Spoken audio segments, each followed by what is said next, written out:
टायरो reading म्हटलं तर हा एक 78 पत्त्यांचा सेट आहे ज्याला अच्छा. आर्काना म्हणतात. अच्छा. आणि ज्याच्यानी तुम्ही भविष्य बघू शकता म्हणण्यापेक्षा मी असं म्हणेन की भविष्याबद्दल गाईडलाईन घेऊ शकता. टायरो हे पूर्ण एनर्जी बेस आहे. अच्छा. तिथे कुठलेही फिजिकल म्हणजे आज माझ्यासमोर तुम्ही बसलायत आणि तुम्ही एक थर्ड पर्सनचं नाव घेऊन मला प्रश्न विचारला तर मी उत्तर देऊ शकणार आहे. कारण का तर मी त्याच्या नावामधले जे लेटर्स आहेत त्याची प्रत्येकाची जी व्हायब्रेशन्स आहेत त्याला कनेक्ट करणारे युनिवर्स.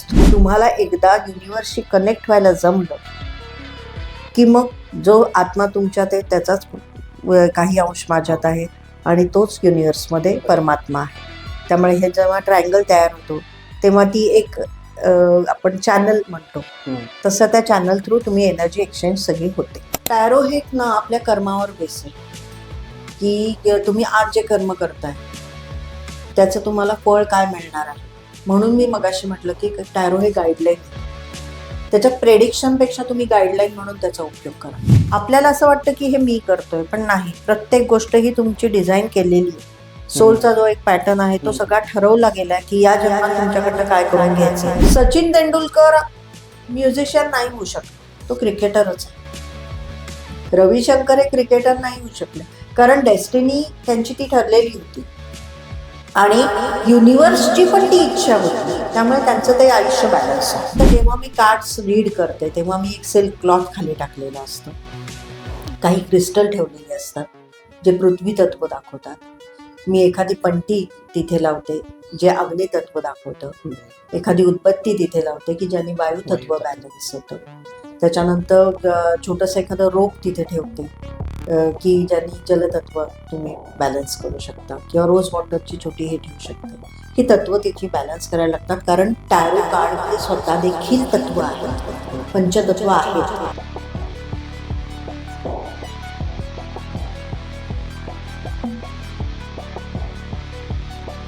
नमस्कार मित्रांनो, स्वागत करतो पुन्हा एकदा तुम्हा सर्वांचं नवलेंचा कट्टा या माझ्या पॉडकास्ट चॅनलवर. मंडळी, आपल्या आयुष्यात ज्यावेळेला आपल्याला काही दुःख, संकट किंवा अडचणी येतात त्यावेळेला आपण काय करतो तर एखाद्या देवाचं नामस्मरण करतो किंवा एखाद्या मंदिरात जातो. त्या उपर जाऊन आपण काय करतो तर आपली पत्रिका एखाद्या गुरुजींना दाखवतो, ज्योतिषांना दाखवतो. मग ते आपली डेट ऑफ बर्थ घेतात किंवा मग डेट ऑफ टाइम घेतात आणि डेट ऑफ प्लेस घेतात. त्या हिशोबाने ते पत्रिका बघतात आणि आपल्याला योग्य ते मार्गदर्शन करतात. जगात एक असं शास्त्र आहे जे फक्त तुमच्या नावावरून तुमच्या आयुष्यातलं पुढचं प्रेडिक्शन करतात आणि त्याच्यावरती तुम्हाला मार्गदर्शन करतात. ते शास्त्र आहे टॅरो कार्ड रीडिंग. तुम्ही हे नाव कदाचित पहिल्यांदा ऐकलं असणार किंवा तुमच्यापैकी बऱ्याच जणांना हे शास्त्र माहितीही असणार. भारतात हे शास्त्र फारसं प्रचलित नाही, पण हळूहळू त्याची व्याप्ती वाढत चालली भारतातही. आणि कार्ड म्हटलं तर आपल्याला कार्ड म्हणजे कुठले आठवतात, फार फार तर लहान मुलांचे खेळायचे कार्ड किंवा मग पत्ते, त्याशिवाय आपल्याला कुठले कार्ड आठवत नाही. पण टॅरो कार्ड हे एक वेगळेच कार्ड आहेत आणि त्याच्यामधले जे दिशादर्शक आहेत ते आपल्या आयुष्याची कुंडली म्हणू शकतो आपण. तर या सगळ्यांवरती चर्चा करायला आपल्यासोबत आज प्रमुख पाहुण्या म्हणून आपल्याला लाभलेले आहेत पुण्यातल्या प्रसिद्ध टॅरो कार्ड रीडर सौ शर्मिला नगरकर.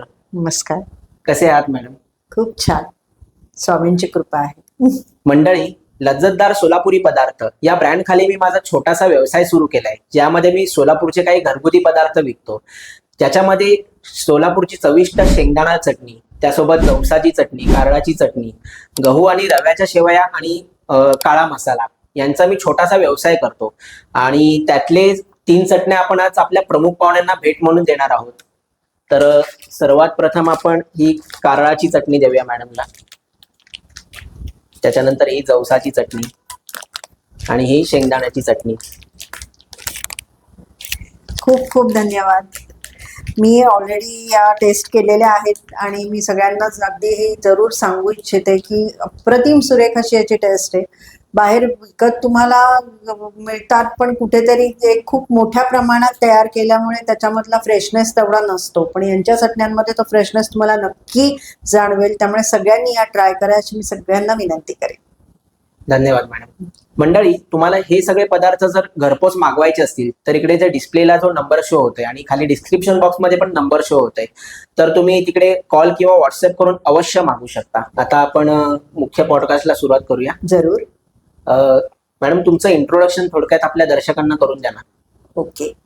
माझं नाव शर्मिला नगरकर. मी सायकिक रीडर, हीलर आणि सर्टिफाईड काउन्सिलर आहे. साधारण म्हणजे मला असं म्हणता येईल की एक 30 वर्षापासून मी जेव्हा नोकरी करत होते, शैक्षणिक क्षेत्रात मी नोकरी करत होते, त्याच्या आधी माझं एज्युकेशन सांगते. माझी मायक्रोबायोलॉजी या विषयात माझी मास्टर झालेली आहे, मायक्रोबायोलॉजी. आणि त्याच्यानंतर मी अग्निहोत्र या विषयामध्ये एमफिल केलेलं आहे. आणि मी जेव्हा नोकरी करत होते तेव्हा साईड बाय साईड मी जवळजवळ लहानपणापासून अट्रॅक्शन असल्यामुळे 20 एक गूढ विद्यांचा अभ्यास केला. आणि 2012 पर्यंत तो अभ्यास मी करत होते. आणि त्याच्यानंतर मी त्याच्यातल्या एक 6 ते 7 अशा मॉडॅलिटीज शॉर्टलिस्ट केल्या की ज्याच्यावर आपण प्रॅक्टिस करू शकतो. शिकणं वेगळं आणि आपलं ट्युनिंग कुठल्या विद्याशी जमतंय हे बघून आपण प्रॅक्टिस कशात करू शकतो, ह्या 2 वेगळ्या गोष्टी आहेत. त्यामुळे मी शिकले भरपूर. महाराजांच्या कृपेने मला खूप ज्ञान महाराजांनी मिळवून दिलं. पण जेव्हा प्रॅक्टिस करायची वेळ आली तेव्हा मी ठराविक एक 6-7 मॉडॅलिटीज निवडल्या. त्याच्यात टॅरो रिडिंग आहे, त्याच्यानंतर आकाशिक रेकॉर्ड रिडिंग आहे, त्याच्यानंतर मी वास्तू कन्सल्टन्सी करते, नंतर मी तिबेटियन साऊंड हिलर आहे, नंतर मी फ्लॉवर रेमेडीची प्रॅक्टिस करते, सर्टिफाईड काउन्सिलर मी आहे आणि मेडिटेशनचे वर्कशॉप्स मी घेते. त्यामुळे 2012 पासून माझा हा प्रवास चालू आहे. मॅडम, तुमच्याबद्दल मी खूप ऐकून होतो खरं तर. आणि मंडळी, आपल्याला मॅडमशी खूप साऱ्या गोष्टी आणखी जाणून घ्यायच्यात. म्हणजे त्यांचे जे विषय आहेत, खास करून आकाशिक रेकॉर्ड झाले किंवा मग आपलं साऊंड हिलिंग झालं. साऊंड हिलिंग वरती मॅडमचं खूप प्रभुत्व आहे. तर या सगळ्यांवरती आपण भविष्यातही सेपरेट व्हिडिओ बनवूया. आणि आज आपला विषय असणार आहे टॅरो कार्ड रिडिंग. तर मॅडम, आपण आपल्या प्रश्नांना सुरुवात करूया. हो, जरूर. टॅरो म्हणजे नक्की काय? टॅरो रिडिंग म्हटलं तर हा एक 78 पत्त्यांचा सेट आहे, ज्याला आर्काना म्हणतात. आणि ज्याच्यानी तुम्ही भविष्य बघू शकता म्हणण्यापेक्षा मी असं म्हणेन की भविष्याबद्दल गाईडलाईन घेऊ शकता. ऍस्ट्रॉलॉजी, टॅरो रिडिंग हे सगळे एकच आपण म्हणू भाऊ आहेत. पण ऍस्ट्रॉलॉजी याचा बेस आपल्या सनातन धर्मात जास्त आहे, कारण ऍस्ट्रॉलॉजी हे एक वेदांगाचा पार्ट आहे. आपले जे वेद आहेत त्याच्यात सब डिव्हिजन ज्या वेदांगाच्या केलेले त्याच्यात एक ज्योतिषशास्त्र आहे. पण आपल्याकडे सनातन धर्म एवढा प्रगल्भ होता ज्ञानाच्या बाबतीत की त्याच्यासाठी तुम्ही जन्माला ज्या क्षणी याल त्या जागेत एक्झॅक्ट वेळ, ती जागेच्या अक्षांश रेखांश असं सगळं जर तुम्हाला मिळालं, तो दिवस, हे सगळं, तर तुम्ही माणसाच्या मृत्यूपर्यंतचं त्याचं सगळं प्रेडिक्शन करू शकता. एवढी ताकद ऍस्ट्रॉलॉजीमध्ये आहे, आपल्या ज्योतिषशास्त्रात आहे. पण परदेशी त्या लोकांना इतकं याच्यातलं ज्ञान नाही. पण प्रेडिक्शन तर करणं म्हणजे हा मनुष्य स्वभाव आहे की त्याला भविष्याबद्दल जाणून घ्यायचं असतं किंवा काय एखादा निर्णय घ्यायचा असतो, तेव्हा असं त्याला वाटतं की कोणीतरी मला गाईड करावं. बरोबर. आणि त्याच्यासाठी गाईडलाईन साठी म्हणून ऍक्च्युली टॅरो रिडिंगची हे त्यांनी तिथे डेव्हलप केली परदेशामध्ये. टॅरोची जर तुम्ही बॅकग्राऊंड अशी म्हणाल की कधीपासून ते इंट्रोड्यूस झालंय, तर 1300 मध्ये, साधारण 1375 मध्ये वगैरे टॅरोची नावाचे असे कार्ड्स होते जे इंग्लंडमध्ये खेळले जायचे. हे फक्त 22 कार्ड्स होते. आणि हे कार्ड्स ना, जेव्हा ते तिथले खूप श्रीमंत लोक किंवा राजे, खूप मोठे सरदार असे लोकच हे खेळायला वापरायचे किंवा प्रेडिक्शनलाही त्याचा वापर केला जायचा. श्रीमंत लोकच का वापरायचे, तर तेव्हा प्रिंटिंग इतकं इझी नव्हतं, त्याच्यासाठी खूप पैसे लागायचे आणि ते सामान्य माणसाला अफोर्ड करणं शक्य नव्हतं. त्यामुळे ते लोक, हे एक क्लासी लोकांमध्ये ही टॅरोची जी एक प्रेडिक्शनची होती. म्हणजे आपल्याला टॅरो म्हटलं की पूर्वीचं असं पिक्चरमध्ये दाखवायचे तसं आठवतं बघा, एक काचेचा गोल आहे, त्याच्यासमोर एक बाई बसली आणि ती अशी अशी हात करते आणि तिला सगळं भविष्य दिसतंय. आपल्या मनामध्ये हेच विचार येतात टॅरो म्हटलं की. तर ती पण एक पद्धत आहे ज्याच्यात लोलकामध्ये बघून, क्रिस्टलमध्ये बघून तुम्ही भविष्य सांगू शकता. तर हे टॅरोचं तेव्हा 1300 मध्ये सुरू झालं.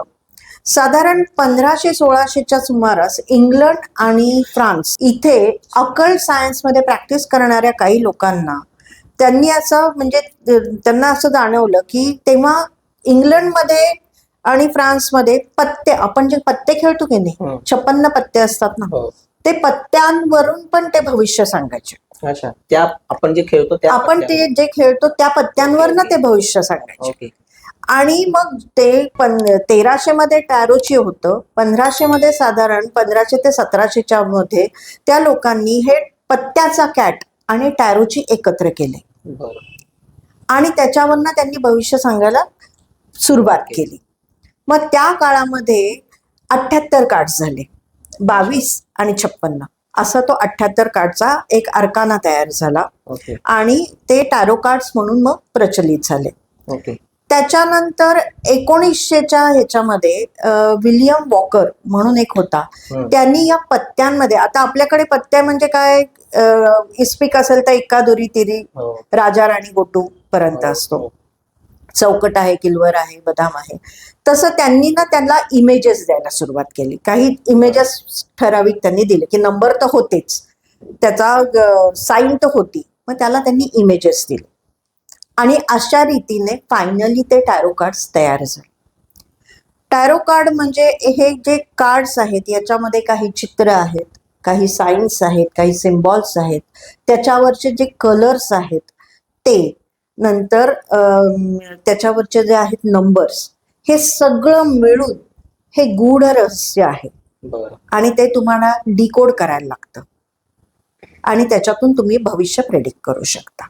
अशी टॅरो कार्डची एक हिस्ट्री आहे. आणि टॅरो कार्ड कसे बघायचे तर आता याच्यामध्ये मी मगाशी म्हटलं तसं 22 कार्ड जे आहेत टॅरोची जे ओरिजिनल, त्याला मेजर आर्काना म्हटलं जातं आणि हे जे उरलेले 56 कार्ड्स आहेत त्याला मायनर आर्काना म्हटलं जातं. अच्छा.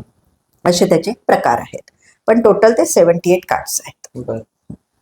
आता तुम्ही सांगितलं की हे कार्ड कसे इंट्रोड्यूस झाले. ऑब्विसली टॅरो कार्ड शब्दावरूनच आपल्याला ते परदेशी वाटतंय. मग ते भारतात कधी प्रचलित झालं आणि भारतात त्याचा वापर कधीपासून सुरू झाला? साधारण आणि सॉरी टू इंटरप्ट यू, की आपल्याकडे एवढं प्रगल्भ शास्त्र असताना आपण ते त्याच्यामध्ये का वळालो? खूप छान प्रश्न विचारलात हा तुम्ही.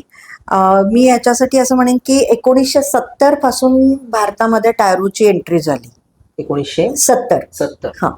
आणि कसं होतं की पत्रिका बघायची तर तुम्हाला एक्झॅक्ट वेळ पाहिजे, एक्झॅक्ट लोकेशन पाहिजे, हे सगळ्यांकडेच अवेलेबल असेल असं नाही. त्यामुळे एक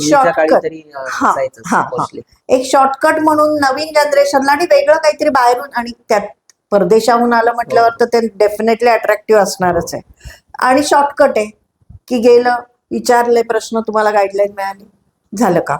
तुम्हाला सगळं ती पत्रिका मांडायला नको, बघायला नको. आणि दुसरी गोष्ट म्हणजे पूर्वी ज्योतिषशास्त्राचा वर्षानुवर्ष अभ्यास करणारे लोक ऋषीमुनी होते, त्यामुळे त्यांचे प्रेडिक्शन्स तेवढे परफेक्ट होते.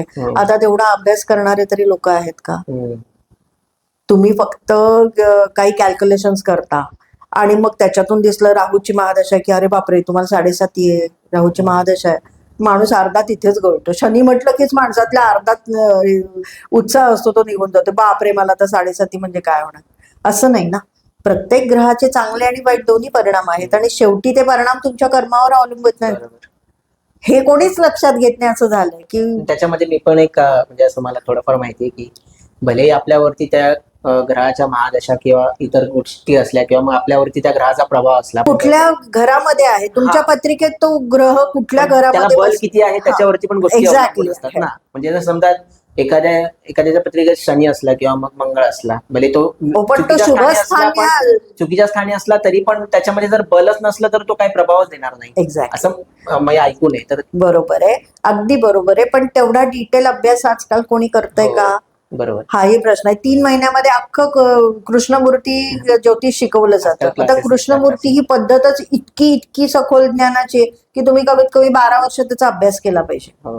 पण 12 वर्ष तेवढी त्याच्यासाठी देण्यासाठी आजकाल कोण तयार आहे? बरोबर.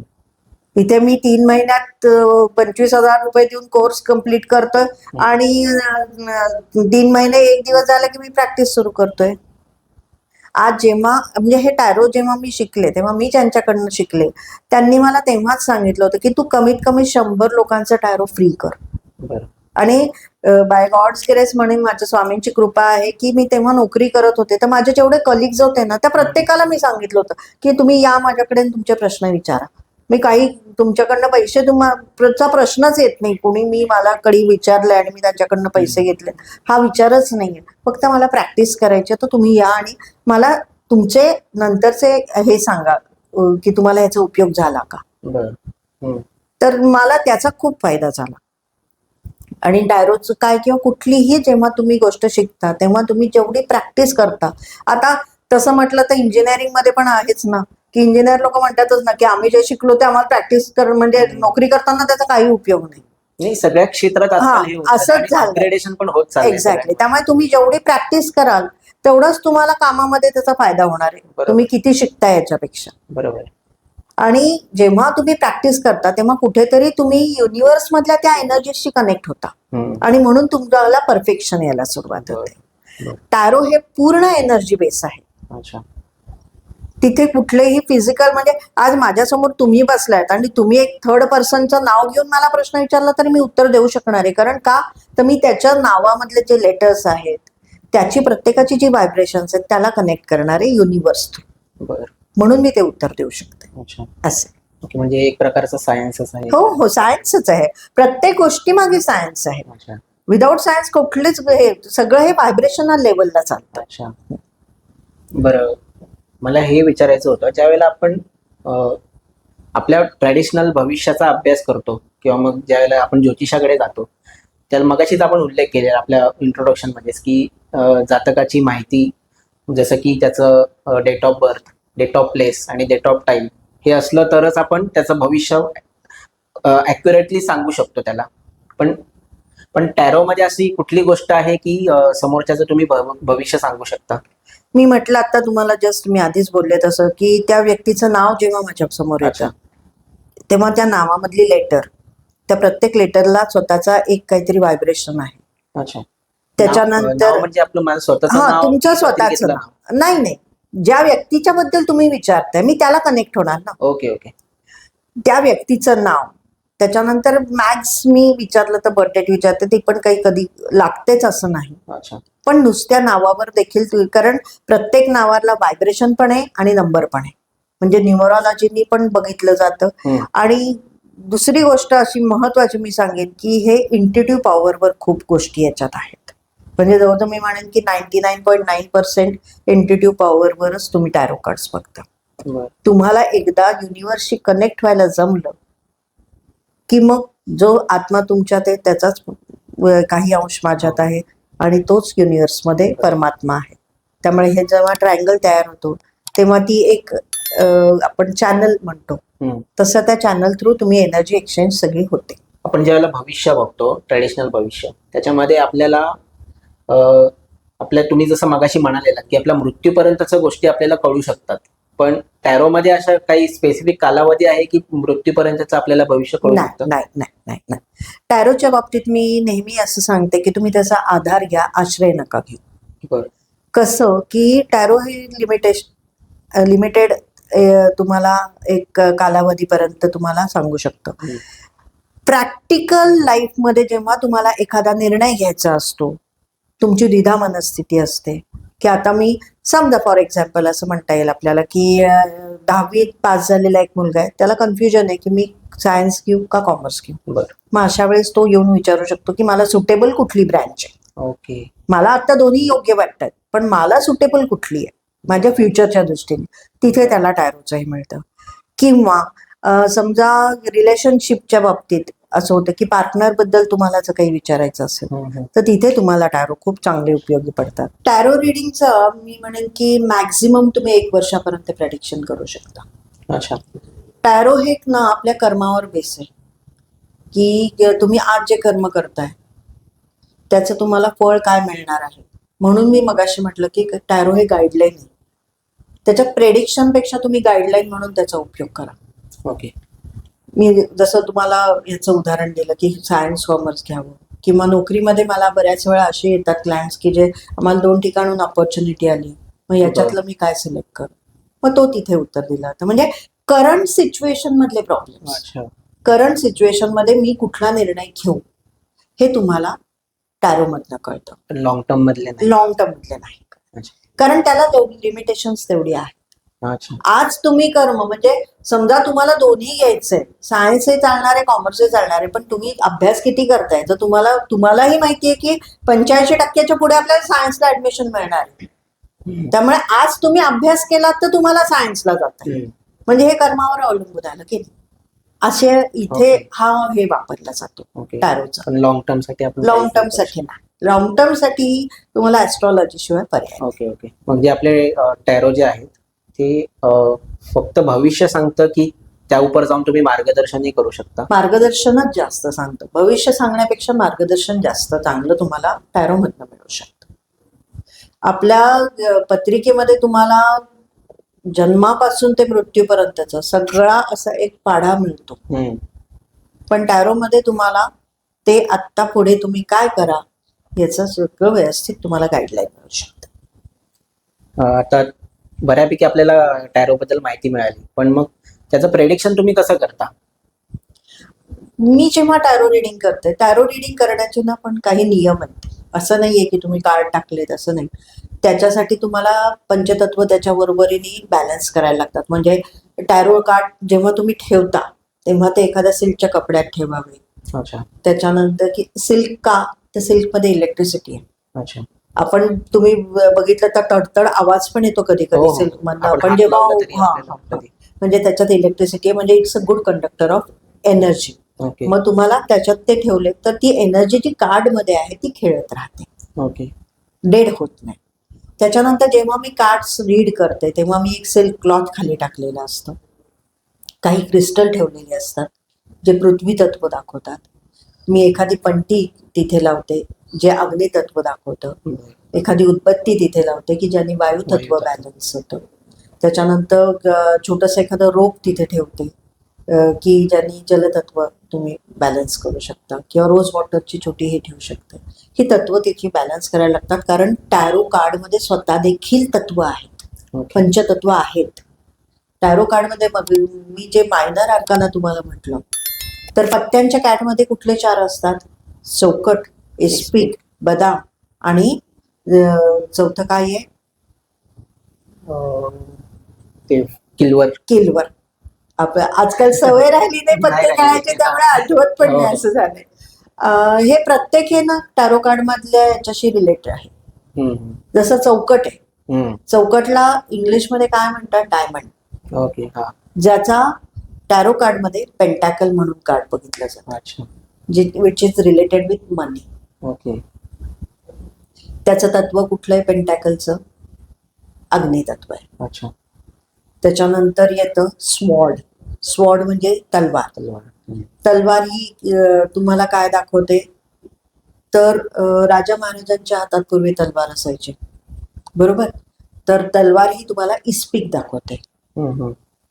कप्स जे आहेत ज्याच्यामध्ये पाणी आहे, पाणी हे एक हलती गोष्ट आहे, ती जलतत्व, त्यामुळे ती तुमच्या इमोशन्सवर काम करते. ओके. जे आता आपण बघतो ना की जे इमोशनल लोक असतात, पहिले काय तर डोळ्यात पाणी येतं, बरोबर?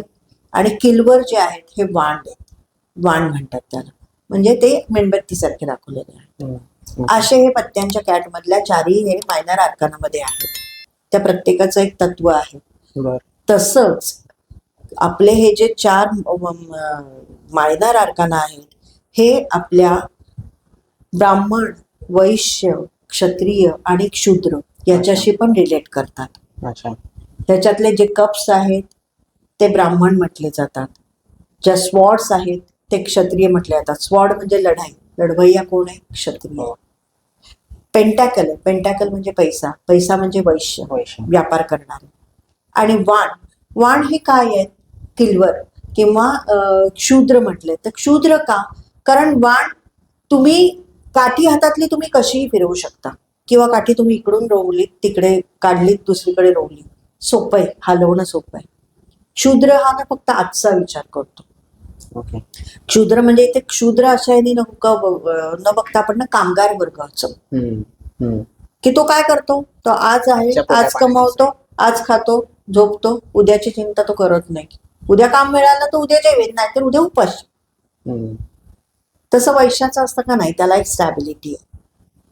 क्षत्रिय हा कायम लढवय असतो. तेव्हा जेव्हा स्वॉटचं कार्ड येतं तेव्हा तुम्हाला इथे असं सांगितलं होतं की मे बी तुम्हाला इथे अग्रेशन ठेवायला लागणार आहे, ऍक्शन घ्यायला लागणार आहे. याच्यामध्ये खूप गूढ अर्थ आहेत. अच्छा. त्यामुळे टॅरो कार्ड हे फक्त कार्ड म्हणून बघू नका. त्याच्यामध्ये त्याचा नंबर कुठला आहे, साईन कुठली आहे, कलर कुठला आहे, बॅकग्राऊंडला सन आहे, मून आहे. आता एक कार्ड आहे, मूनचं कार्ड आहे, ज्याच्यामध्ये ते एक असं दाखवलंय की ग्रहणाचा चंद्र दाखवलाय. अच्छा. खाली एक पाण्याचा स्रोत आहे, एकीकडे कोल्हा ओरडतोय, एकीकडे कुत्रा ओरडतोय आणि खाली खेकडा आहे. आता हे सगळं बघितलं की तुम्हाला काय दिसतं की हे पॉझिटिव्ह दिसत नाही. खेकडा काय करतो, पाय उडतो. कोल्हे कुत्रे कधी ओरडतात, आयदर ग्रहणाच्या वेळेस काय असतं, निगेटिव्ह एनर्जी असते. निगेटिव्ह म्हणजे असं निगेटिव्ह घेऊ नका. तेव्हा काय असतं, चंद्रग्रहण, सूर्यग्रहण हे काय येत शेवटी राहूचं त्यांच्यावर छाया येते, तेव्हा त्यांची एनर्जी आपल्याला मिळत नाही, म्हणून ते निगेटिव्ह. एनर्जी नाही म्हणून निगेटिव्ह. सूर्य असतो तेव्हा आपल्याला माहितीये की पूर्ण सगळीकडे उजेड असतो, पण ग्रहणाच्या वेळेस तिथेच थोडासा आपला अंधकार आलेला असतो. म्हणजे या अर्थाने तुम्ही निगेटिव्ह, तिथे न्यूट्रल एनर्जी आहे किंवा नाही एनर्जी आहे आणि नाही आहे, याच्यातलं नाही. अच्छा. अशा ह्यानी टॅरोमध्ये सगळं जे आहे ते तुम्हाला आपल्याशीच रिलेटेड मिळेल. आपले वर्ण दिसतील तुम्हाला, त्याच्यानंतर रंग. आता मी शेवटी तुम्हाला एक कार्डचं व्यवस्थित एक्सप्लेन करून सांगेनच, पण त्याच्या मागचा रंग मध्ये त्या कार्डमध्ये जेव्हा येलो कलर असतो तेव्हा तो कशाचा कलर आहे, तो एक स्पिरिच्युअलिटीशी रिलेटेड आहे, प्युअरेस्ट फॉर्म ऑफ कलर आहे. किंवा व्हाईट आहे तेव्हा तो कसा असतो. तिथेच डेव्हिलचं कार्ड जेव्हा तुम्ही बघता तेव्हा त्याच्या मागे एक ब्लॅक कलर, म्हणजे कुठेतरी हे तुम्हाला निगेटिव्हिटी दाखवतो. एखाद्या व्यक्तीला टॅरो शिकायचं असेल तर मग त्यांनी काय करावं, आणि ऍक्युरेट प्रेडिक्शन साठी काही साधना वगैरे असतात का, किंवा मग तुम्ही काय त्याबद्दल खोलात सांगू शकता? याच्यासाठी मी असं सांगेन की कुठलीही गूढविद्या जेव्हा तुम्हाला शिकायची असते त्याच्यासाठी तुम्हाला तुमचा स्पिरिच्युअल बेस आधी तयार करायला पाहिजे. विद्या शिकणं सोपं आहे, पण ती जर तुम्हाला पुढेपर्यंत त्याच्यात जायचं असेल तर त्याच्यासाठी तुम्हाला डिवाइनशी कनेक्ट होण्याचं चॅनल तुमचं तयार करायला पाहिजे. त्याच्यासाठी मी म्हणेन प्रत्येकाला ध्यान जमतंच असं नाही, पण तुम्ही प्रयत्न तरी करा. की आता मी टॅरो कार्डचा कोर्स करते तर त्याच्या आधी एक महिनाभर मी रोज 5-10 मिनिटं का होईना मेडिटेशन करीन. एक स्वतःला चॅन्टिंगची सवय लावून घ्या की दिवसातून तुम्हाला जो देव आवडतो, तुम्ही ज्या गुरुचं करता त्यांच्या निदान एक 5 माळा 11 माळा जप तुमच्याकडनं होते. त्याच्याने काय होतं तर एक तर तुमचा जो ऑरा आहे तो क्लीन व्हायला सुरुवात होते, कारण शेवटी कार्मिक इतके जन्माचं आपल्या भोवती आहे, त्याचं घट्ट शिल्ड असतं. तर ते जोपर्यंत ते शिल्ड पातळ होत नाही तोपर्यंत तुम्ही युनिव्हर्सपर्यंत पोहोचणार कसे, आपल्याला दिसत नसतं. प्रत्येकालाच वाटतं मी आज कुठे काही पाप केले, पण तुम्ही मागच्या किती जन्मांचं घेऊन आलेला आहात हे तुम्हाला माहिती नाही. मग डिवाइनशी जर कनेक्ट व्हायचं असेल तर जेवढ्या लेवलला तुम्ही स्वतःला प्युअर कराल तेवढं तुम्हाला जास्त इंट्युशन्स येतात, आणि इंट्युटिव्ह पॉवर असल्याशिवाय तुम्ही टॅरो कार्ड नाही बघू शकत. किंवा कुठल्याही गूढविद्येसाठी तुम्हाला तुमची इंट्युशन पॉवर वाढवण्याशिवाय पर्याय नाही. त्यामुळे मी असं सांगेन की नुसतं शिकू नका. शिकलात म्हणजे आधी ही प्रॅक्टिस तुम्ही स्पिरिच्युअल प्रॅक्टिस करा. शिकल्यानंतर कमीत कमी स्वतःला टार्गेट द्या की 50 ते 100 मी फ्री केसेस करेन, की ज्याच्यामध्ये तुम्ही फक्त प्रेडिक्शन द्याल, आणि दुसरं म्हणजे एक पॉझिटिव्ह एनर्जी तुम्ही लोकांपर्यंत पाठवाल की मी काही न घेता करते. त्या एनर्जीचा देखील साठा तुमच्याकडे होत जातो आणि त्याचा तुम्हाला पुढच्या प्रेडिक्शनला नक्की फायदा होतो.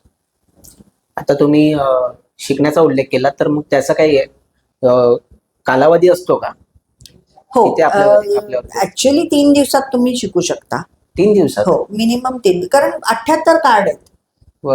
प्रत्येक कार्डचा आता जसं मी थोडे थोडे सांगितलं तसं सगळं शिकवणं 3 दिवसात मला शक्य. आता मी घेते तर मी स्वतः 3 दिवसाचाच कोर्स घेते, पण मी म्हटलं तसं की जोपर्यंत तुम्ही प्रॅक्टिस करत नाही तोपर्यंत तुम्हाला त्याच्यातले गूढ अर्थ ते कनेक्ट नाही होत. त्याचा अर्थ तुम्ही समजून सांगता, म्हणजे एखादा व्यक्ती शिकवत असेल किंवा एखाद्या व्यक्ती टॅरो शिकत असेल, मग त्याला अर्थ त्याचा प्रत्येक कार्डचा अर्थ समजून सांगावा लागतो का हो हो त्याच्यामध्ये? हो हो हो पूर्णपणे सांगितला जातो. त्याचं तत्व कुठलं आहे, त्याचा वर्ण कुठला आहे, त्याच्यामधले आहेत ते कलर्सच्या मागे काय आहे, सायन्स कुठले आहेत, त्याचा काय अर्थ आहे.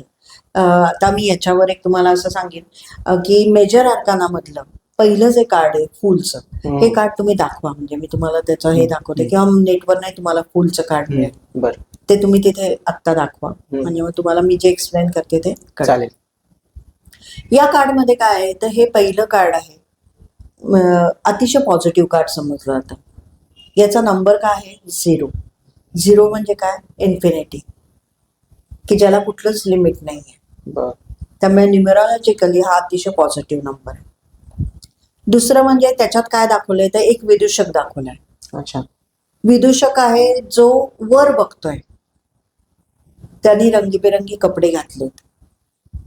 तो एका कठड्यावर म्हणजे एक डोंगराच्या कठड्यावर येऊन थांबलेला आहे. समोर दरी आहे, 5 पावलानंतर एक दरी आहे आणि त्या दरीकडे त्याचं लक्ष पण नाहीये. तो वर बघतोय.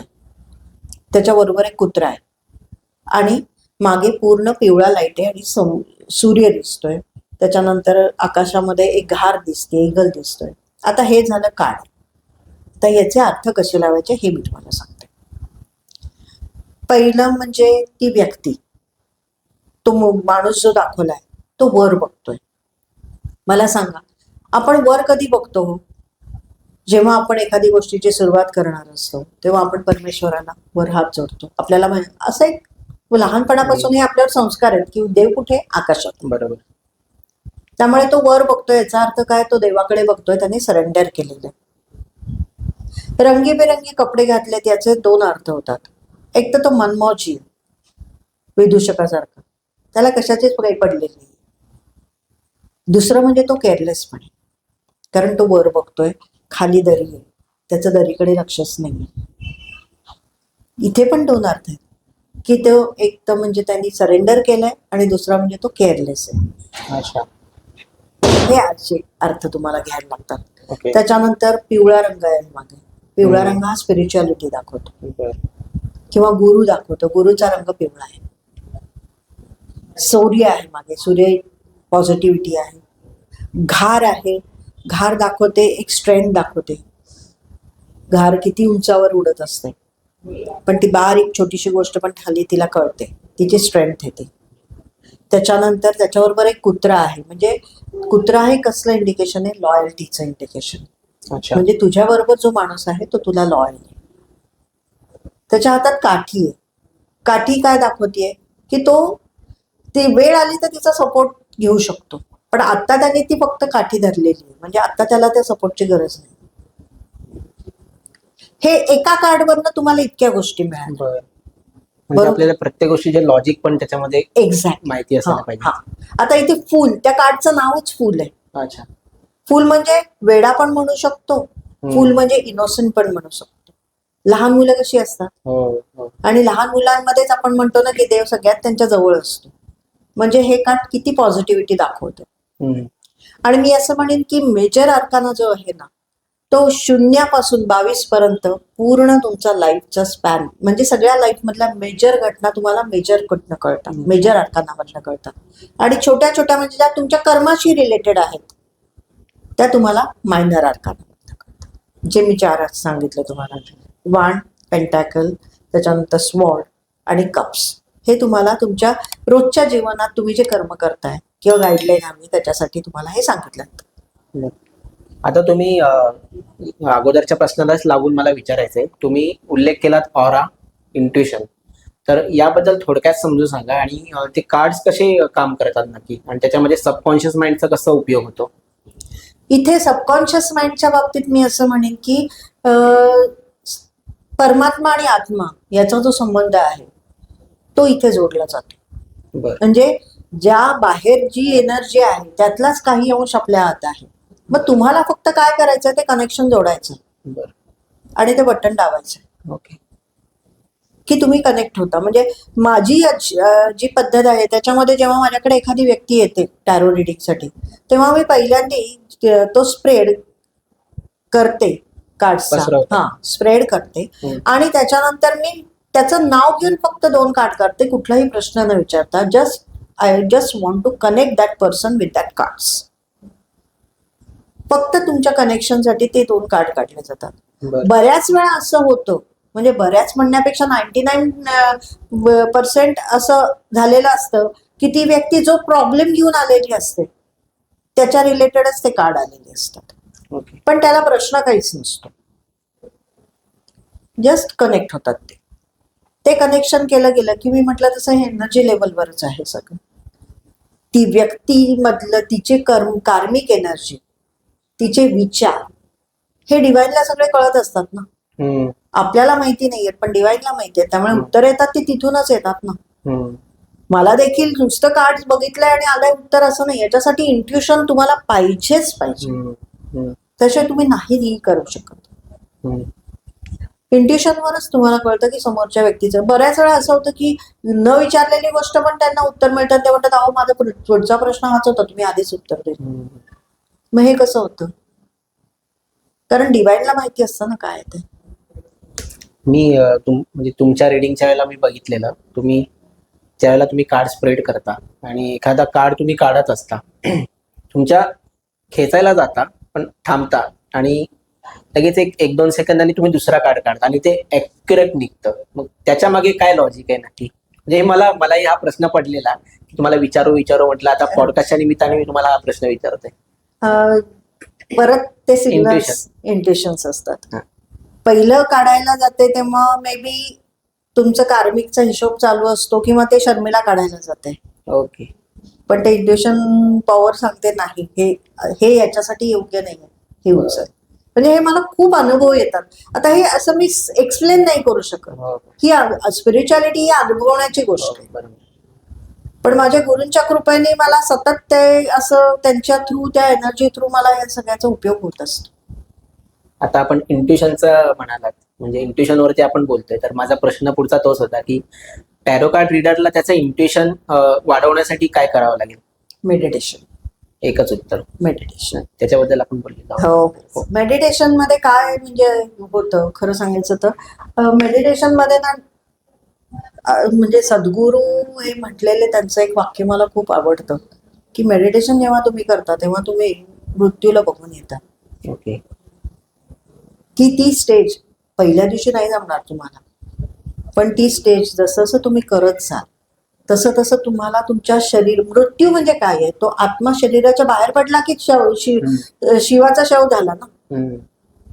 मग जेव्हा तुम्ही मेडिटेशन करता आणि त्याच्यात तुमची प्रगल्भता वाढायला लागते तेव्हा तुमचा आत्मा बाहेर येऊन थोडासा कनेक्ट होतो आणि त्याला ती जमते. ओके. ते टेक्निक जमतं. मी जे म्हटलं की एक तुम्हाला जे 2 वायर जोडायच्या, कनेक्ट करायचे एकमेकांचे, ते टेक्निक तुम्हाला मेडिटेशन जमतं. बरं. मी असं म्हणेन की इतकं लगेच मेडिटेशन नसेल जमत तर जपानी सुरुवात करा.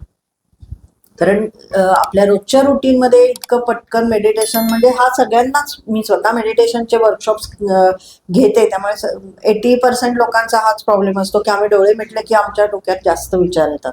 तर मी असं म्हणेन की तिथे तुम्ही मेडिटेशनच्या आधी मग थोडी जपाची सवय लावा.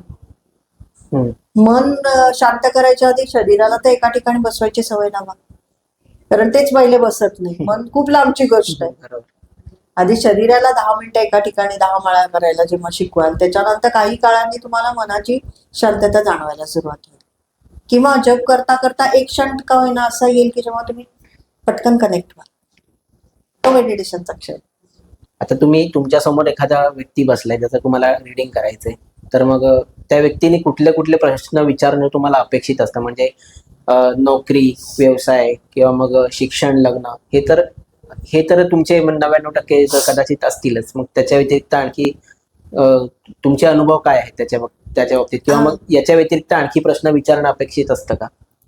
नाही, टॅरो मध्ये इथे मी म्हणेन की टॅरोचे हे लिमिटेशन्स आहेत. इथे काही असे अगदी खूप बोटावर मोजण्या येतात, पण येतात असे लोक की स्पिरिच्युअलिटी मध्ये माझे पुढे काही आहे का भविष्य, त्याच्यासाठी मी काही प्रयत्न करू का, पण अगदी बोटावर मोजण्या. पण मोस्टली म्हणाल तुम्ही तर रिलेशनशिप, करिअर, एज्युकेशन हेच आहेत आणि सगळ्यात जास्त रिलेशनशिपचेच असतात. आता तुम्ही रिलेशनशिप, पैसा किंवा मग बिझनेस वगैरे म्हणाले, तर त्याच्यामध्ये किती ॲक्युरेट येतात त्या गोष्टी?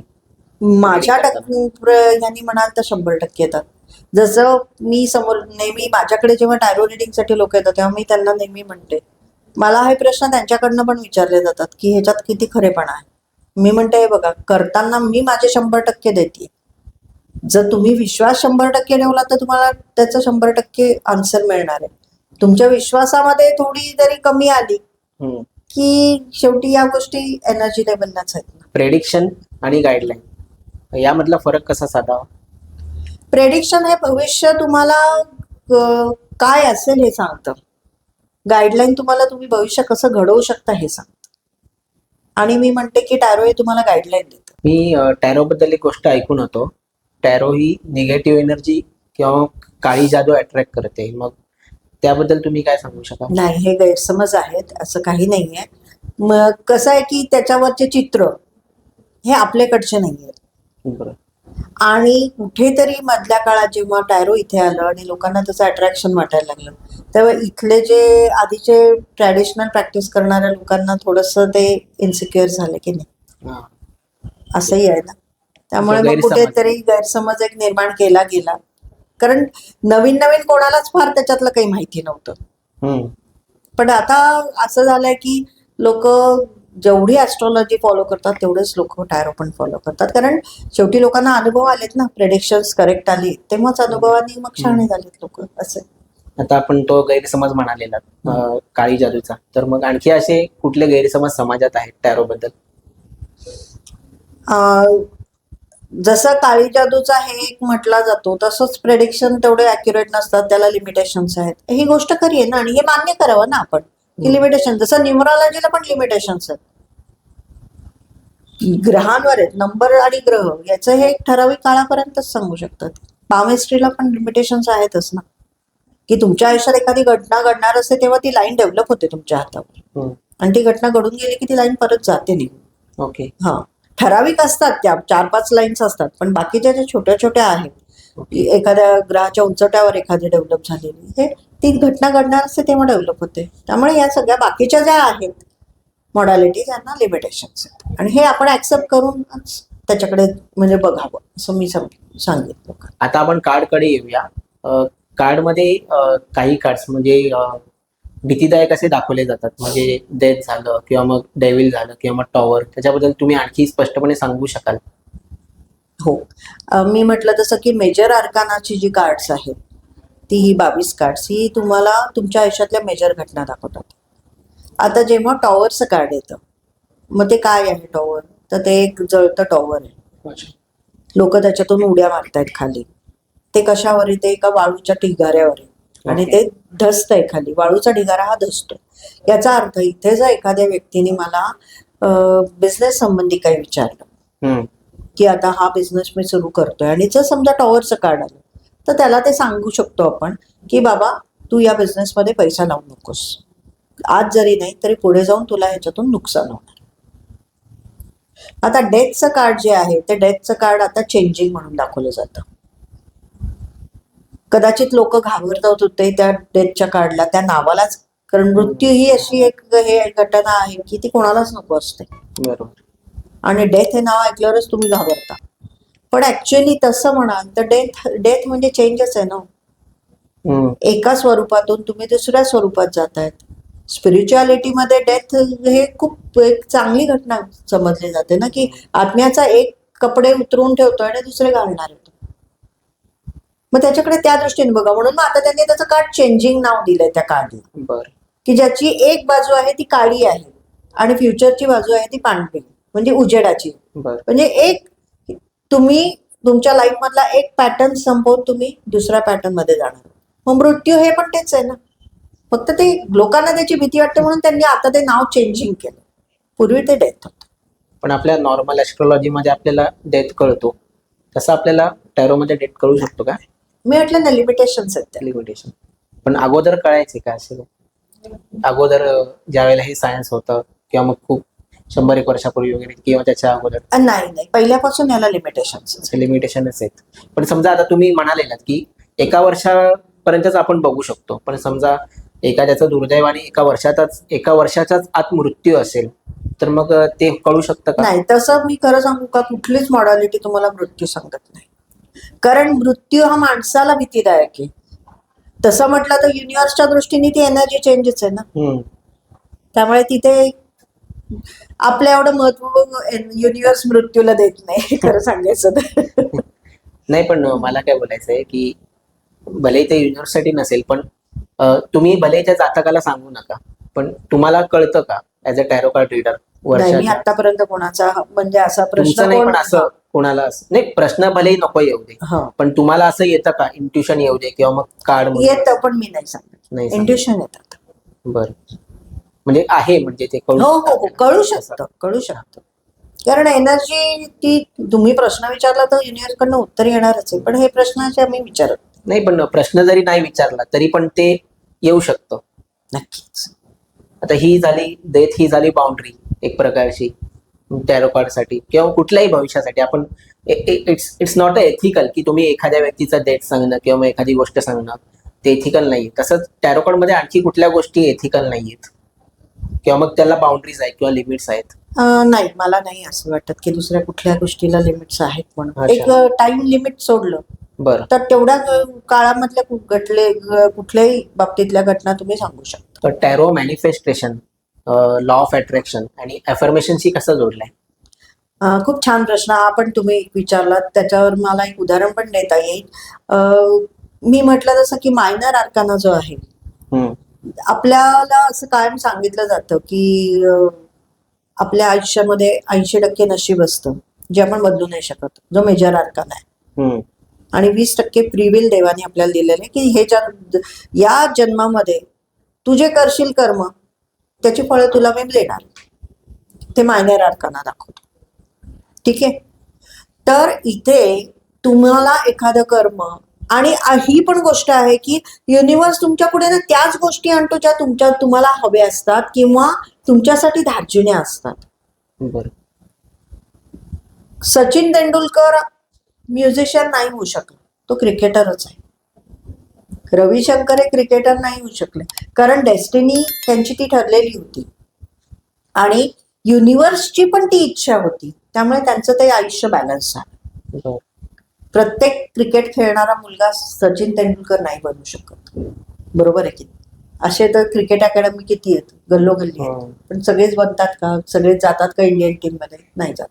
युनिव्हर्सची पण ती इच्छा असायला लागते आणि सपोर्ट असायला लागतो. तर इथे तुम्हाला याच्या बाबतीत लॉ ऑफ मॅनिफेस्टेशन, अफर्मेशन याचा खूप उपयोग होतो. इथे मी तुम्हाला एक उदाहरण माझ्या क्लायंटचं देईन. मागच्याच आठवड्यात त्यांचा मला फोन आला होता.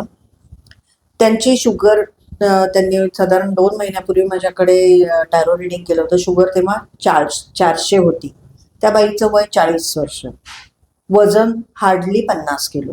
म्हणजे असं नाही की खूप ओव्हरवेट आहे म्हणून शुगर आहे, म्हणजे कुठलंच काही असं पॅरामीटर बसत नव्हते, तरी शुगर 400. त्यांना मी एक अफर्मेशन दिलं. म्हटलं तुम्ही हे सुरू करा म्हणायला, दिवसातून 2 वेळेस म्हणा. मी अफर्मेशन देताना नेहमी असं सांगते की 2 वेळेस अफर्मेशन जे दिलेलं असतं ते म्हणावं. कधी? सकाळी उठल्यावर बेडमध्ये असताना पुटपुटत म्हणायचं. का सकाळी? का तर जेव्हा तुम्ही सकाळी उठल्यावर म्हणता तेव्हा तुम्ही कॉन्शियसली ते म्हणता. पुटपुटत का म्हणायचं? म्हणजे तुम्ही त्या फ्रिक्वेन्सीज युनिव्हर्समध्ये सोडता, सॉर्ट ऑफ एनर्जी जी योग्य ठिकाणी जाऊन काम करणार आहे. त्याच्यानंतर 11 वेळा तुम्ही म्हणा. 11 हा नंबर एक आपण आपला असं म्हणतो शुभ नंबर 11 आहे. रात्री झोपताना परत बेडवर जेव्हा तुम्ही जाल तेव्हा तसंच तुम्ही 11 वेळा पुटपुटत ते म्हणा. रात्री झोपताना का? तर जेव्हा आपण झोपायच्या आधी शेवटची जी गोष्ट करतो ती रात्रभर आपल्या सबकॉन्शियस माइंडमध्ये फीड होत असते. मग जेव्हा तुम्ही कॉन्शियस माइंडला आणि सबकॉन्शियस माइंडला एकच अफर्मेशन देता तेव्हा युनिव्हर्सही त्याच्यावर काम करतं आणि तुमच्या बॉडीमधल्या सेल्स, कारण प्रत्येक सेलला, आपल्या ज्या ट्रिलियन सेल्स आहेत बॉडीमध्ये, त्या प्रत्येक सेलला एक स्वतःची फ्रिक्वेन्सी आहे. जेव्हा तुम्ही हे अफर्मेशन त्यांच्यापर्यंत पाठवताय तुम्ही त्या फ्रिक्वेन्सीवर सतत ती गोष्ट बंबार्ड करताय आणि हे त्याच्यामागचं सायन्स आहे. म्हणजे नुसतं अफर्मेशन म्हटलंय की नाही असं नुसतं म्हणून काय होतंय, नाही, त्याच्यामागचं सायन्स जाणून घ्या. हे मी कायम सांगते. मी स्वतः मास्टर झालेली आहे सायन्समध्ये, मायक्रोबायोलॉजी या सब्जेक्टमध्ये. मी स्वतः आयुष्यात कुठल्या गोष्टीवर अंधविश्वास ठेवला नाही.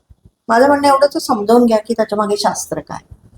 आणि मग ते जेव्हा तुम्ही हे करता दोन्ही वेळेस, तेव्हा तुम्ही तुमच्या कॉन्शियस माइंडला पण ते फीड करताय, सबकॉन्शियस माइंडला पण फीड करताय, आणि त्याच्यामुळे त्या प्रकारच्या सेल्स ब्रेन सुरुवात करतो तयार करायला, की मला सतत ही ऑर्डर मिळते, त्यामुळे मला आता असं तयार करायचं. आणि सांगायची गोष्ट म्हणजे 4 दिवसापूर्वी त्यांचा मला मेसेज आला की माझी शुगर 110 वर आली आहे. अच्छा. फक्त अफर्मेशननी आली. म्हणजे इतक्या लेवलला जाऊन हे काम करू शकतो आपण. बघताय की तुम्ही पॉझिटिव्ह ठेवा. कोणाचं वाईट होण्यासाठी अफर्मेशन्स म्हणू नका, किंवा ते मॅनिफेस्टेशन तुम्ही करू नका, कारण ते कर्म परत तुमच्याचकडे येणार. आज नाही येईल, उद्या येईल. कायम हिशोब ठेवायचा. आज जे देणार आहे ते उद्या परत येणार. माणूस मग करतानाच कर्म इतका विचार करून करतो ना, 80% आपलं वाईट कर्म तिथेच बंद होतं. त्यामुळे law of manifestation, affirmations, switch words हे आयुष्यात खूप काम करतात. माझ्याकडे याच्या शेकडो केसेस आहेत की ज्यांना याच्याने फरक पडला. दर्शकांना साध्या मराठीत या बाबतीत काय सांगू शकता? म्हणजे मॅनिफेस्टेशन किंवा मग अफर्मेशन म्हणजे काय, समजेल अशा भाषेत, फक्त एक थोडक्यात. याच्यात मी असं म्हणेन की आपल्याकडे पिंडी ते ब्रह्मांडी म्हटलेलं आहे. आपण स्वतः पिंड आहोत, आणि ब्रह्मांडात आपण जी ऊर्जा सोडणार आहोत तीच ऊर्जा आपल्याकडे परत येणार आहे. कारण हे एक लूप आहे, देताय ते परत येत आहे, असं एक लूप आहे. त्यामुळे चांगल्या विचार करा. आपल्याकडे खूप लहानपणापासून आपल्यावर काही संस्कार केले जातात. वास्तू म्हणते तर वास्तू, त्यामुळे कायम चांगलं बोल. त्याच्यामध्ये वास्तू हा त्याचा हे नाहीये. तर परत हे सांगितलं गेलंय की तू जे बोलशील त्या व्हायब्रेशन्स तू बाहेर पाठवशील, त्या फ्रिक्वेन्सीज तू बाहेर पाठवशील, त्यास तू बमरँग होऊन तुझ्याकडे येणार. म्हणून चांगलं बोल, चांगलं विचार कर. आपल्या साध्या साध्या म्हणी पण इतक्या अर्थपूर्ण आहेत. बरोबर. त्याच्याकडे त्या दृष्टीने बघायला सुरुवात करा. तुमचं लाईफ ना खूप छान आणि सोपं सरळ होऊ शकतं. असं मी सगळ्या प्रेक्षकांना सांगेन की ही एक वेगळी काहीतरी हे मॉडॅलिटी आहे. म्हणून त्याच्याकडे चुकीच्या दृष्टिकोनाने बघण्यापेक्षा त्याच्यातूनही आपण आपल्या मूळ आत्म्यापर्यंत पोहोचण्याचा प्रयत्न करण्यासाठी हे टूल वापरू, असा नक्की विचार करा. धन्यवाद. आपण जन्म घेतो त्यावेळेलाच आपलं अगोदरच आपण सगळं भविष्य आपण घेऊन आलेलो असतो. आपण जन्मापासून मृत्यूपर्यंत भले आपण आयुष्यात काहीही कर्म करू, पण ज्या वेळेला आपण टॅरो तुम्ही करता एखाद्याचं किंवा मग त्याला जे प्रेडिक्शन सांगतं त्याच्यावरून आपण आपलं कर्म बदलू शकतो का?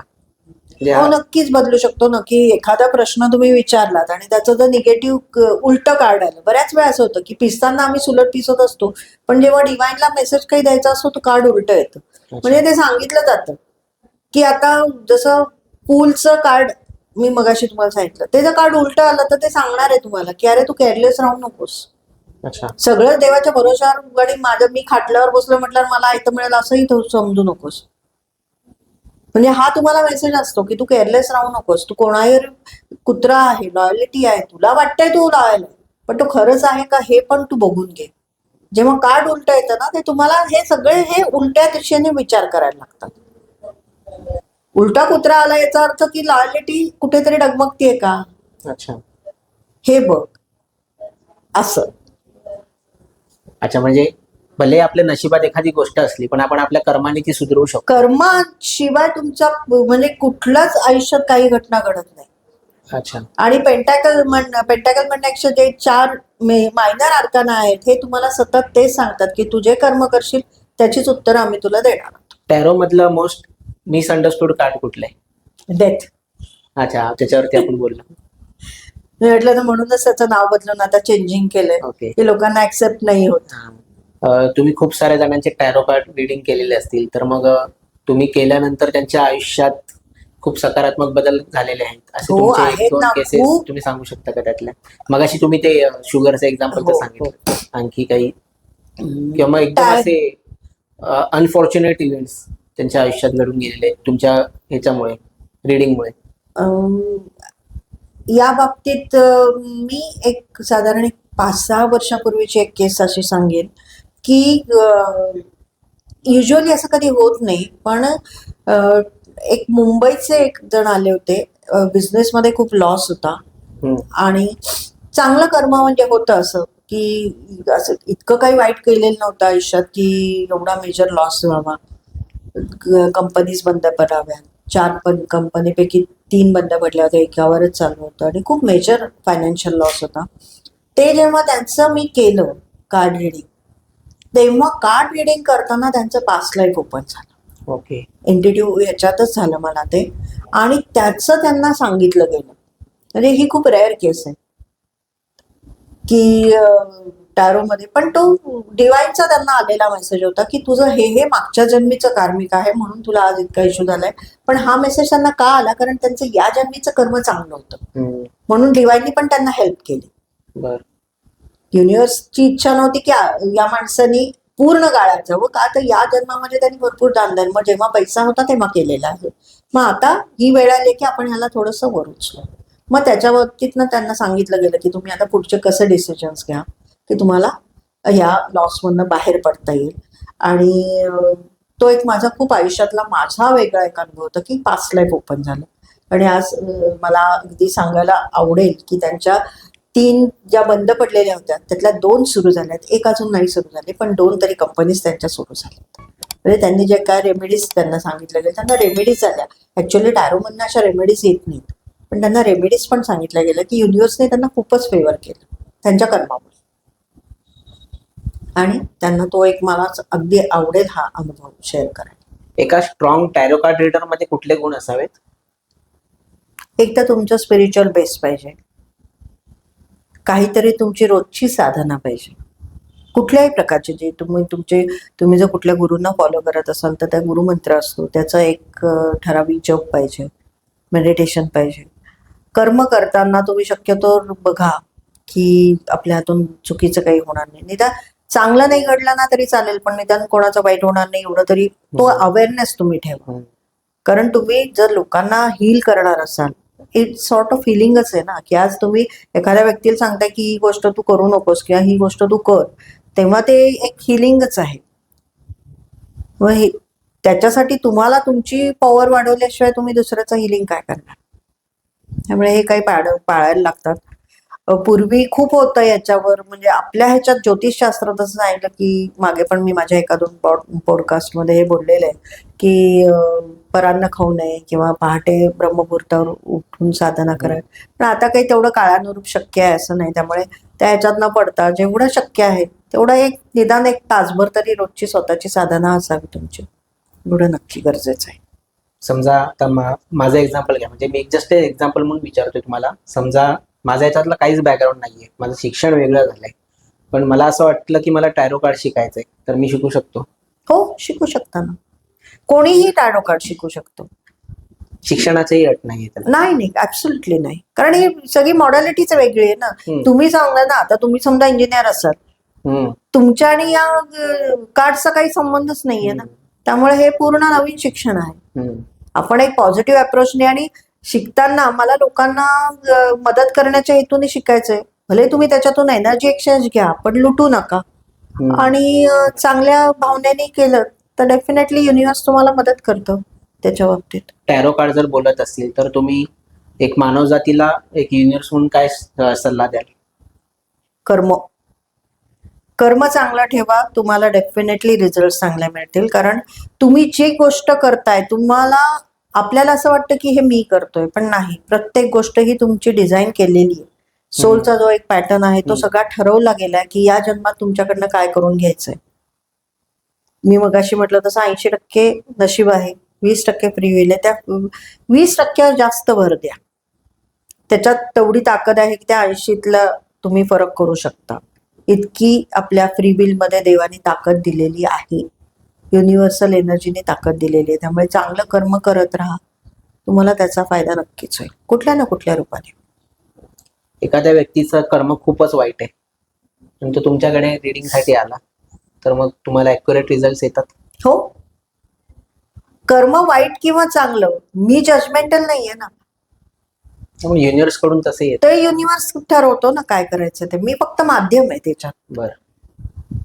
कसं आहे, एक वेश्या शरीर विक्रय करते आपण म्हणतो ती चांगलं काम करत नाही, पण ती तिच्या पोटासाठी ते पोटासाठी. करते ना.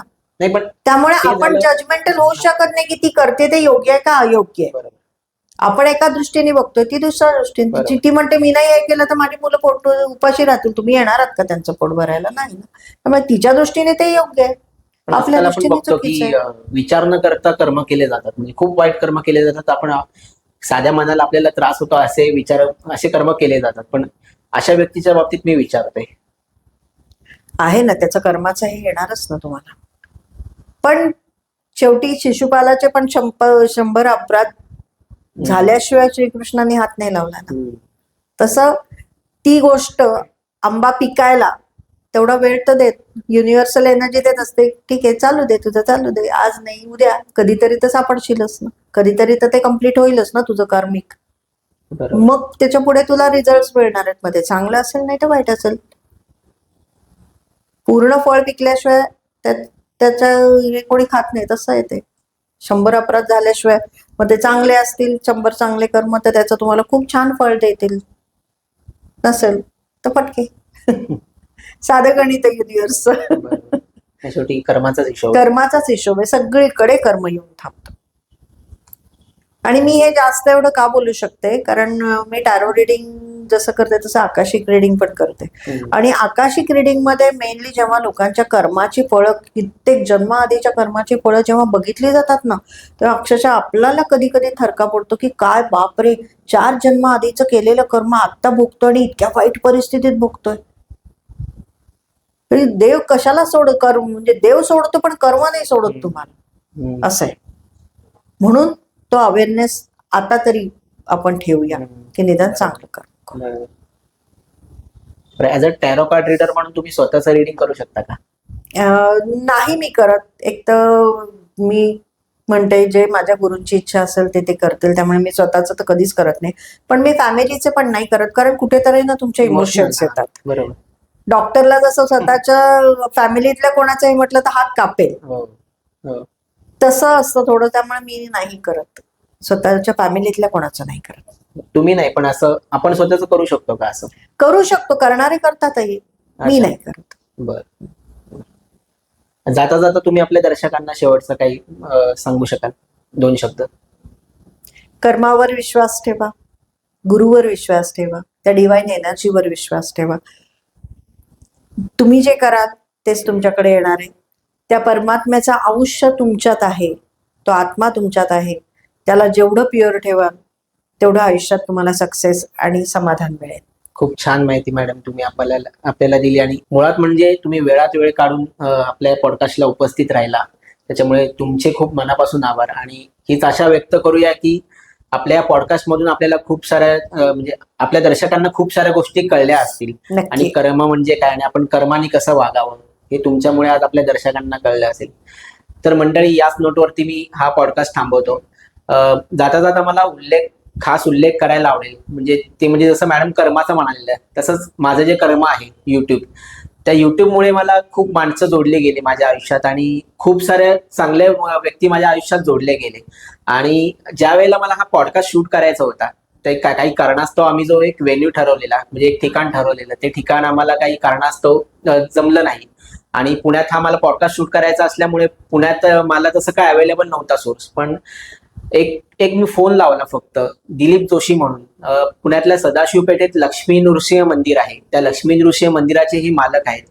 तर त्यांना मी एक जस्ट फोन लावलेला, तर एका फोनवरती ते तयार झाले त्यांची केबिन आम्हाला वापरायला शूटसाठी. लक्ष्मी नृसिंह मंदिराच्या बाजूलाच त्यांची पॅथॉलॉजी लॅब आहे, त्या लॅबची एक छोटी रूम त्यांनी मला वापरायला दिली. आपण म्हणतो नाही का की आपल्या आयुष्यात जी कोणी व्यक्ती येतात त्यांचे आपल्याला आभार व्यक्त करणं खूप गरजेचं असतं, कारण की ती व्यक्ती आपल्यासाठी कुठल्या रूपात येईल ते आपल्याला सांगता येत नाही. तर मी दिलीप काकांचे खूप आभार व्यक्त करतो. आणि तुम्हाला एक सांगू शकतो की तुम्ही जर पुण्यातले असाल तर लक्ष्मी नृसिंह मंदिराच्या बाजूलाच ती पॅथॉलॉजी लॅब आहे. त्या पॅथॉलॉजी लॅबमध्ये तुम्हाला खूप सारे टेस्ट जे आहेत ते बाहेरच्या रेटपेक्षा तुम्हाला खूप स्वस्तात अवेलेबल होतात. आणि खास करून वयोवृद्धांसाठी खूप स्वस्तात तुम्हाला त्या टेस्ट अवेलेबल होतात. जर तुम्हाला त्या टेस्ट करून घ्यायच्या असतील स्वस्तामध्ये, तर तुम्ही त्यांचा नंबर इकडे डिस्क्रिप्शन बॉक्समध्ये देतोय आणि डिस्प्लेला पण हा नंबर शो होतोय. तर तुम्ही नक्की लक्ष्मी नृसिंह मंदिराच्या बाजूलाही पॅथॉलॉजी लॅब आहे, तिकडे तुम्ही अवश्य भेट द्या. आणि जर तुम्हाला टॅरो रिडिंग करायचं असेल किंवा मग शर्मिला मॅडम कडून तुम्हाला आणखी काही या संदर्भात शंका असतील, त्यांच्याशी तुम्हाला संपर्क साधायचा असेल, तर त्यांचाही संपर्क क्रमांक मी इकडे डिस्क्रिप्शन बॉक्समध्ये देतो आणि डिस्प्लेलाही तो शो होते, तर तुम्ही मॅडमशीही संपर्क साधू शकता. इथे मी शेवटचं असं एक म्हणेन की जेव्हा एखादी चांगली गोष्ट युनिव्हर्सला लोकांपर्यंत पोहोचवायची असते, तेव्हा कोणाच्या ना कोणाच्या रूपाने युनिव्हर्स आपल्याला येऊन मदत करतो. आजचं हे उदाहरण आपण डोळ्यासमोर ठेवायला काहीच हरकत नाही. बरोबर. आणि एक जाता जाता एक गोष्ट मला सांगायची मंडळी, मी जेव्हा केव्हा मॅडमला भेटतो, आज माझी तिसरी भेट आहे, 3 वर्षातली ही माझी तिसरी भेट आहे मॅडमशी. पण जेव्हा केव्हा मी त्यांना भेटतो ना, एक सकारात्मक ऊर्जा माझ्यामध्ये स्वतःमध्ये येते. म्हणजे त्यांच्याकडून एक चांगल्या वाईस माझ्यामध्ये येतात आणि अशा लोकांना भेटणं म्हणजे माझं खरंच सौभाग्य मानतो. स्वामींची कृपा आहे, माझ्या गुरुची कृपा आहे. तर याच नोटवरती आपण हा व्हिडिओ थांबूया. श्री स्वामी समर्थ. श्री स्वामी.